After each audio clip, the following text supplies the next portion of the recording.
Bonjour à tous et bienvenue sur hncshop.fr. Je vais vous présenter aujourd'hui le Beast 60 de chez E-Flite. C'est la reproduction du Beast de chez Hangar 9, mais cette fois-ci dans une version électrique et d'une envergure d'1,40 m. Donc, chose inhabituelle chez nous, je vais vous présenter un modèle en bois, entoilé. Donc ça va être assez spécial, mais vous allez voir qu'on a affaire à du très beau matériel. Donc tout d'abord, la boîte je vous la présente, je l'avais déjà ouvert pour regarder quelque chose au niveau de la verrière. Donc tout est calé, protégé dans des cales en polystyrène, des petits containers en bois, en carton, je vais y arriver. Donc sans plus tarder, on va sortir chaque élément de la boîte.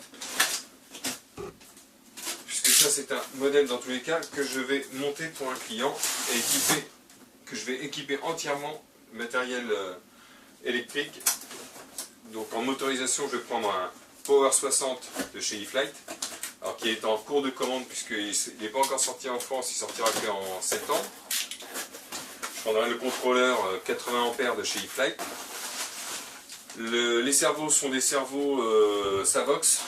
J'ai mis des 12 kg profondeur, 24 kg de dérive et des 9 kg aux ailerons. Donc ce qui fait un total de 6 servos. Donc dans ce premier carton on va trouver de la quincaille. Alors on va trouver quoi? On va trouver tout ce qui est quincaillerie, les chapes, les charnières, les guignols en époxy, les petites cannes en bois, de la visserie, les roues. Voilà. Tant que de choses, bon, on aura affaire à ça plus tard. Là, on va trouver les pantalons de roue en fibre, déjà décorés. Là, on va retrouver des petites platines en CTP. Ça, c'est juste du papier de calage, ok, très bien. Là, dans cette partie-là, on va trouver le train d'atterrissage qui m'a l'air d'être en alu. Là on va trouver les montants pour les ailes qui ont l'air d'être en fibre. Décalage encore. Alors ici on va trouver quoi? On va trouver tac deux clés d'aile en carbone. Planche de déco. Voilà, alors même sur la planche de déco, vous remarquerez ici, faux moteur. C'est une photo en fait d'un moteur en étoile, d'un grandeur, et qui a été appliqué à l'échelle de ce Beast 60. Voilà, tout simplement. Alors, je vais mettre ça de côté pour l'instant. Ah, donc ça c'est la boîte qui contient alors, les ailes.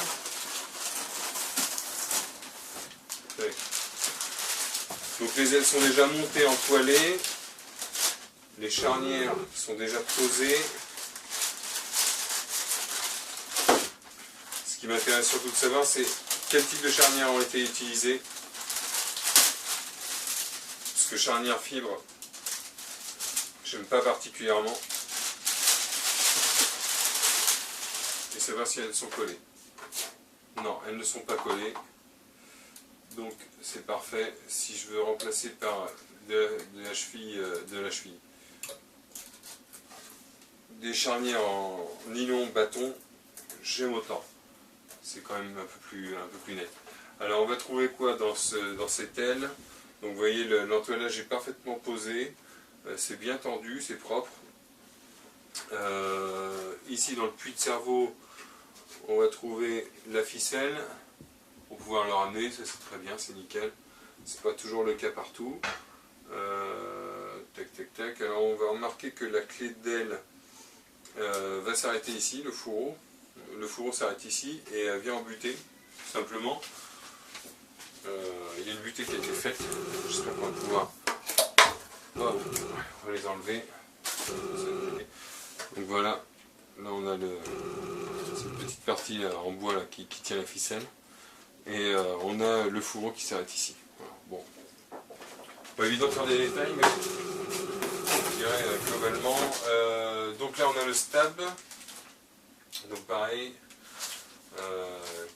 qui est en plein en partie centrale et qui est nervuré en nervure sur les parties empennage. Là on voit qu'il y a un grosse partie qui va bouger. Ça devrait remuer dans le ciel. Là on a un tronçon central pour l'aile supérieure. Là on a le stab et sa dérive. Là également on a des empennages qui sont très impressionnants. Donc voilà, ça c'est pour la partie découverte, proprement dit, des voilures. Hop. Ça ne va pas rester longtemps en boîte puisqu'il va falloir que je monte tout ça. Donc ensuite, on va trouver ici, on a un petit carton, ça va être que du calage à mon avis, parce que si on a les ailes de stab, la dérive, on a la cacaillerie ici, il ne reste plus qu'à sortir le fuselage. Voilà. Pas évident. Bah ouais, on a déjà tout découvert, la verrière ici en plastique. Alors, on va s'appuyer, on va faire un peu de place.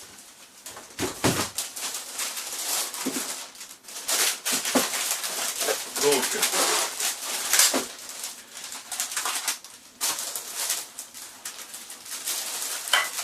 on a quand même déjà affaire à une belle machine.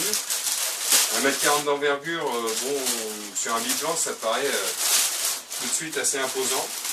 Ça reste une taille correcte pour pouvoir transporter l'avion facilement. 1,40 m, 1,60 m, c'est un petit peu le reproche que les gens font aux Pitts de chez Starmax.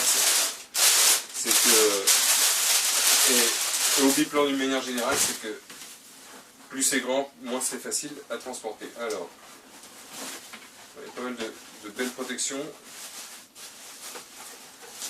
On a un petit papier très fin et très doux là, qui protège toute la partie avant puisque le capot est réalisé en fibre. Voilà.